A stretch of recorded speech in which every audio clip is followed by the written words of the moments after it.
Hello friends, welcome back.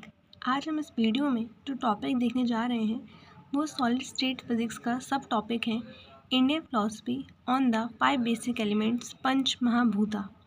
मैंने इस video में अपने जो खुद के नोट्स हैं, हैंडमेड नोट्स, उनसे पढ़ाया है।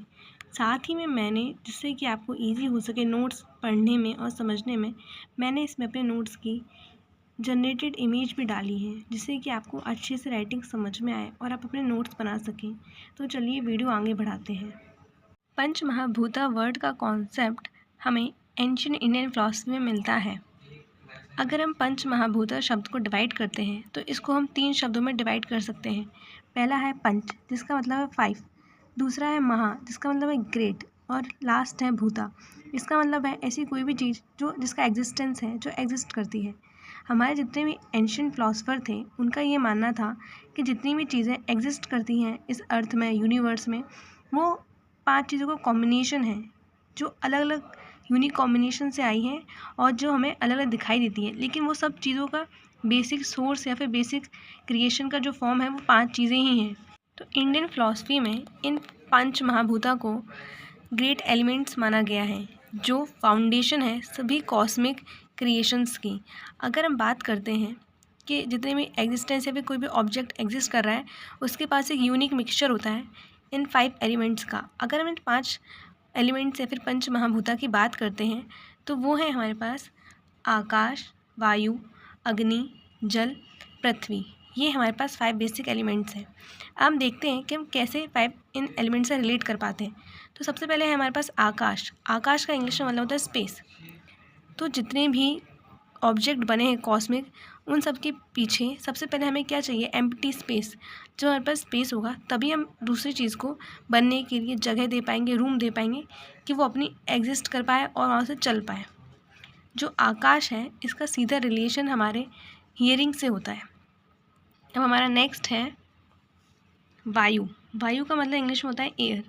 ये एलिमेंट हमारे मोशन के लिए, हमारी ब्रेथ के लिए और जितने भी हम डायनेमिक फोर्स करते हैं उन सब के लिए रिलेटेड है, यहाँ से वहाँ चलना। तो ये सब से रिलेट कौन करता है? वायु।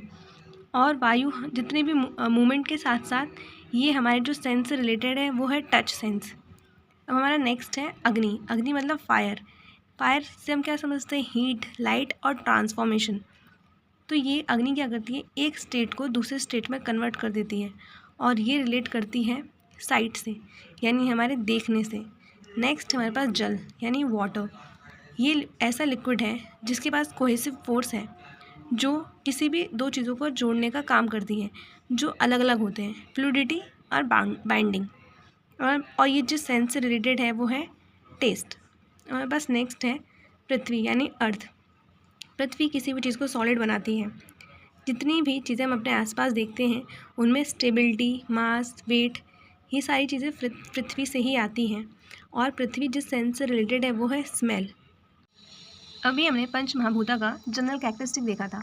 अब हम इसको रिलेट करेंगे अपने फिजिक्स से कि फिजिक्स में कैसे पंच महाभूता का कॉन्सेप्ट हेल्पफुल होता है।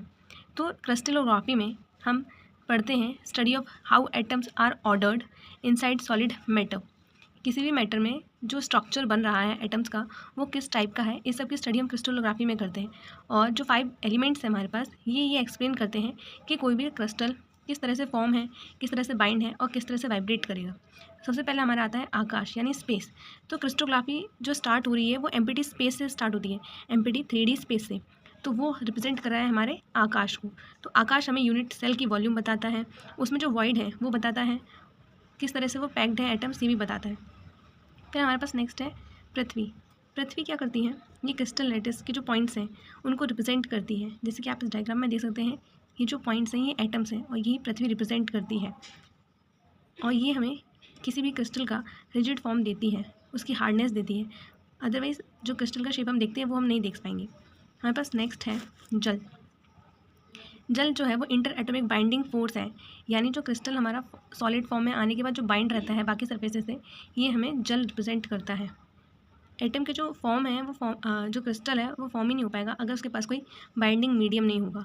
जल के पास ही कोहेसिव फोर्स या फिर एनर्जी होती है जो इन सबको पकड़ कर रखता है। हमारे पास लास्ट है, सेकेंड लास्ट है वायु यानी एयर। जो लैटिस में वाइब्रेशन होती है और जो फोनन की वाइब्रेशन होती है, ये सब कुछ वायु की वजह से होता है। तो वायु रिप्रेजेंट करती है डायनेमिक मोशन को, मूवमेंट को। फिर हमारे पास नेक्स्ट है अग्नि। अग्नि जो रिप्रेजेंट करती है वो करती है ट्रांसफॉर्मेशन को, एक फेज से दूसरे ट्रांसफॉर्मेशन जो होता है वो अग्नि रिप्रेजेंट करती है। और एक्स-रे डिफ्रैक्शन भी अग्नि की वजह से ही होता है। तो अग्नि हमारे पास एनर्जी है दैट ड्राइव्स चेंज। तो ये तो हमारा कॉन्सेप्ट था पंच महाभूता का फिजिक्स में। अब हम अपना नेक्स्ट टॉपिक करेंगे अपने नेक्स्ट वीडियो में। Thank you.